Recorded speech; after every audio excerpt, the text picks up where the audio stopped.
Kelly Bear here. I'm doing something a little different on my channel today. I'm coming at you with a deck combination that I'm enjoying. So this was my week ahead reading for this week. I'm not going to go into the sort of specifics of what I asked because it's personal, but it did kick my ass. And we have here the Raven's Prophecy Tarot by Maggie Stiefvater, the Between the Worlds Oracle by Monica Badersky, and then the Anatomy of a Witch Oracle by Laura Tempest Zakroff.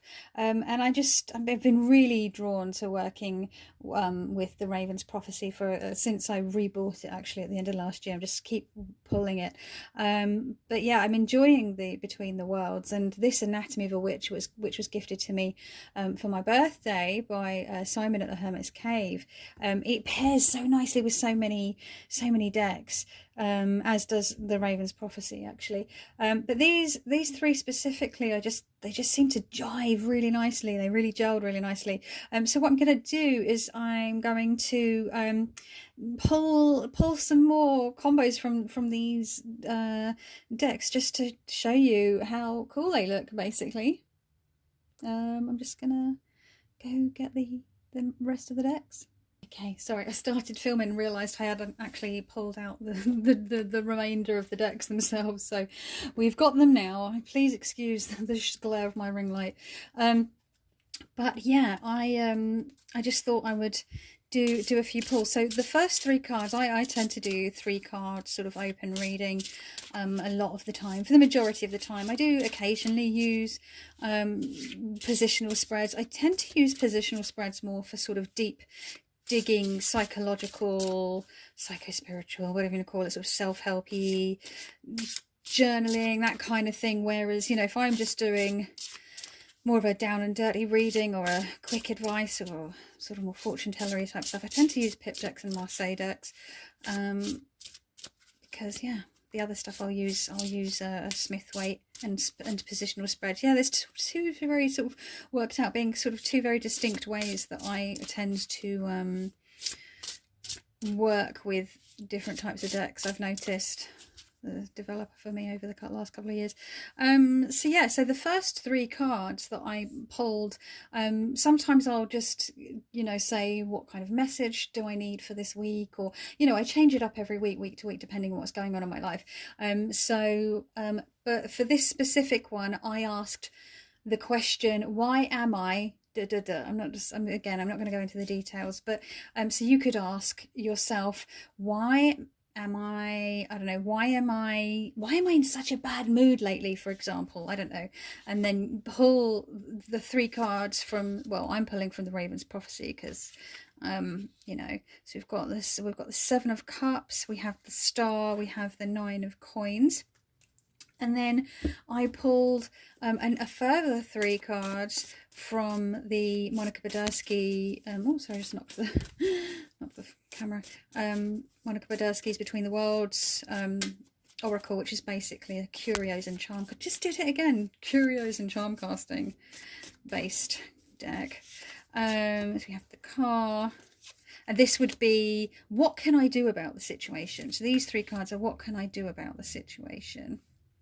And then from the Anatomy of a Witch Oracle here by Laura Tempest Zakroff, God, you can tell I'm not used to filming top down. What an absolute fucking pig's ear I'm making of this. And this is a card I often pull. Usually what I do is I use 1 tarot deck and 1 oracle deck for my week ahead readings. So I would pull 3 cards, and then my oracle card is almost always, but not always, but almost always, a message of encouragement and or support. So that's what this Anatomy of a Witch deck will be used for here. Sorry, I realised I was having to overhand shuffle still. It's a little more difficult with such a chunky deck, but and then we have Cleanse, which is a message of encouragement and support. So you could say, why am I feeling so grumpy lately?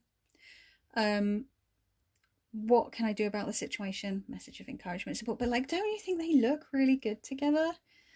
I need to move these up a bit because you can't quite see, but like, they just, I don't know, because you get this sort of muted-y, sort of drawing-y kind of vibe between these two, and then the colour, this background vibes with this, and then the punches of colour and the sketchiness of the vibes with this, and the sketchiness of vibes with both of them. I don't know, I just really like them. Anyone else worked with these three as a combo, or any of these other, like two as a combo? I don't know.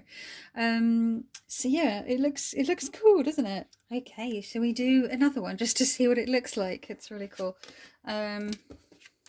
I still have to really use the books for all of these if I want like the specific Raven's prophecy meanings, because I haven't used this deck regularly for a long time, and I've only just rebought it.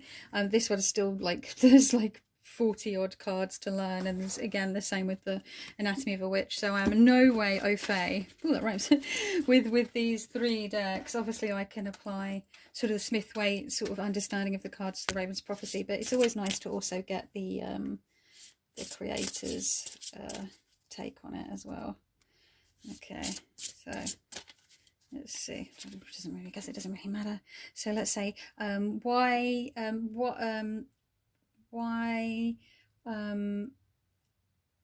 I feeling so lonely lately?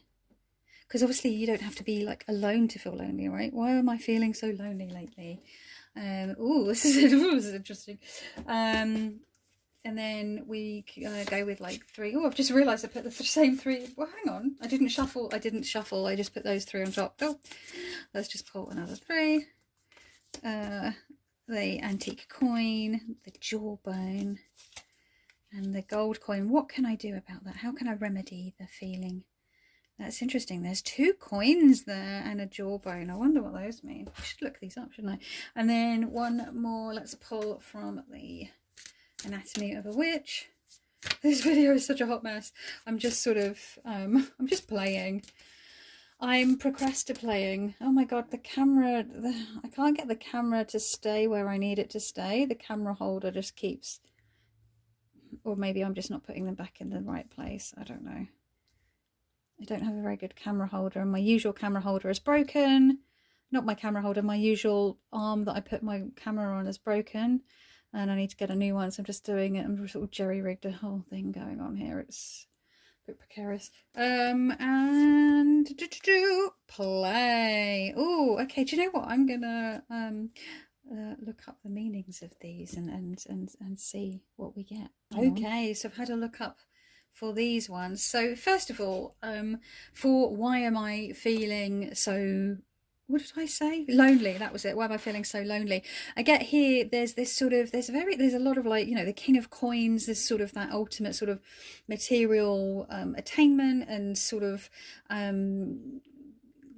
fortitude and wealth and all those kinds of things, and balanced by the energy of the Knight of Wands, which is very creative and very passionate. You've got the Wheel of Fortune in the middle here, which can sometimes be tied to not just fate, but also you know, fate and destiny, or things that you think you might be destined for, or trying to also just sometimes like the Wheel of Fortune, that trying to stay on the treadmill of life, you know, can be exhausting. And here actually we have in the oak leaves, you get to see all 4 seasons represented. So here we have the spring, the flowering of the spring, the greenness of summer, the acorns and the golden tones of autumn, and then sort of the dried, desiccated and leaves of winter. So maybe this is a hypothetical person, is so lonely because they've been so focused on you know, maybe building a career, material success, or focusing on a certain project, I don't know, to the detriment of all other else. Say, for example, I don't know, if I had a querent or a friend in front of me asking it, I would probably have a bit more information regarding that situation and would be able to read into that a bit more. So obviously context is king. But it was interesting, I was looking up the meanings for these 3 cards. The antique coin is about sort of your, you know, heritage and ancestral legacy, but also thinking about the legacy that you want to leave behind, and it can be material and immaterial. And then you've got the jawbone, which is about communication and, you know, speaking clearly and using your words, but, you know, using your words kindly if possible. and communicating, whether that's podcasting, writing, that kind of thing. And then the gold coin was about abundance and material wealth.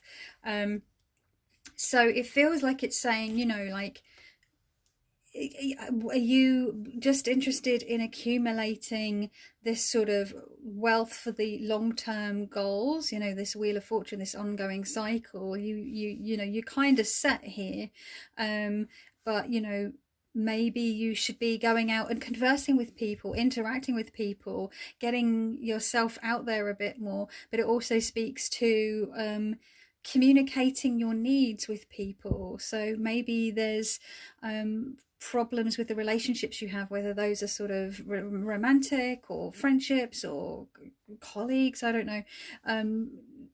Being able to sort of speak about what it, you know, maybe you feel alone, maybe you're not very sociable, and trying to open up or speak about what's causing you problems or eating up at you will help sort of build those bonds. I'm just going to look up 35 again, just to double check if I did get that right. Hang on. So abundance and or scarcity. Yeah, how we perceive and interact with wealth affects our quality of life. It says, congratulations, money is close by. You'll be earning a bit more. Remember to keep going and save your money. So that's interesting, because it's like saying, you know, how we perceive and interact with wealth in our life. We're looking at this here, and sort of it feels very sort of legacy based, but you know, you can't take it with you, so it's important to sort of build those actual sort of relationships with people and with, you know, your environment, your community, whatever that those relationships mean to you. Relationship means to you, relationship with your land spirits, I don't know.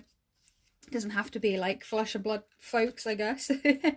But yeah, that's quite interesting, that you get the two coins, and one is old and one is new, and you've got this sort of circle of life here, and these are sort of quite strong, powerful concepts or archetypes of these two court cards. And then let's look up play in Anatomy of a Witch. What did I do with that book? Oh, it's underneath there. Okay, so P, it's thankfully it is alphabetical. Play. Life can't be all about work. There we go. That's what I was just saying. We need to let our imagination run free and shake out our limbs from time to time. Okay, so I'm not going to read the whole thing again. I don't want to share all of Laura Tempest Ackroft's work, but the keywords here are imagination, spirited, mischief, and revel. So yeah, maybe it's saying like, maybe not focus too much on this.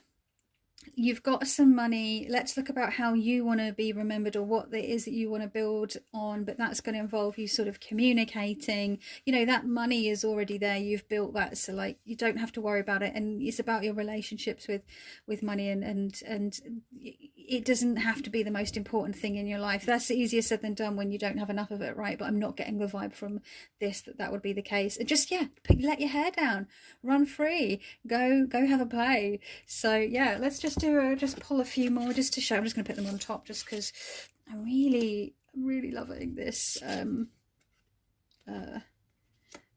combo. Slip and the slide. Okay, so again, you could ask anything. It wouldn't have to be why. This would be the question, this would be the advice, this would be some encouragement and support, you know.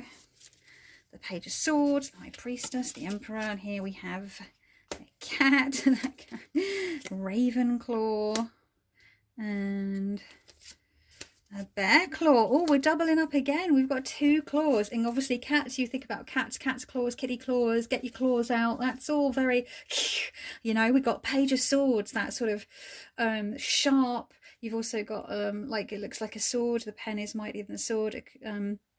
It's yeah, it's really the shadow webbing, if you can see what, I don't know if it's showing up on the camera. I just realised, you're like, what is she talking about? But the metaphor works, I guess, because it's a quill. But yeah, you get that sort of sharp, incisive, clear, you know, a page of wands beginning, and then you've got the Emperor, who's very strong and very decisive and owning shit. And again, we've got the sort of this sideways movement, and then you've got this mirror, which I love, for the High Priestess reflecting back at you. And interestingly, actually, if you're looking at directionality, we've got the directionality here, and then, but you've also got these two claws which are like turning away from each other. So you could almost sort of read into that if you wanted to, using these two cards. And here we have Dream. So yeah, I'll just do one more because I love how they look together. We've got the Chariot, which is these two dragon type creatures. We have the Four of Swords, with the depictions of all the suits on there, and the Lemniscate, and the Seven of Swords. Ooh, I like it's very clever little interpretation there. And then let's just go with another one. We have Oakwood, we have Atlas Bone, and we have, oh, these are not as, some of them are upside down, what's going on? And Raven, and we'll just go for one more of these Waxing Waning. So yeah, what do you think? That's I think I'm going to be using this again for next week's week ahead reading, and just enjoying it. Of course, again, like I said, you can use this for any other combo, but this was the one that I just happened to sort of feel drawn to this week. What deck combos are you loving, and I'm just really getting into, like, usually 2 decks is enough for me, but I just needed the 3. I don't know, 3 was the magic number for me this week. Do you sometimes use 2, 3, 4? I don't know how many decks of different systems. You could do this with a tarot, Lenormand, and an oracle as well. A Lenormand would work very nicely for the advice, because it's a very sort of practical kind of grounded system anyway. So yeah, that, I'm just tidying it all away. Oh my goodness, that is that. Let me know what you think. Did you enjoy this video, or did you think it was utter bobbins? I mean, it's a bit of a hot mess. I'm not used to filming top down, let's be honest. But yeah, tell me in the comments. Thank you so much for watching. I really appreciate you. You take care of yourself, and ciao.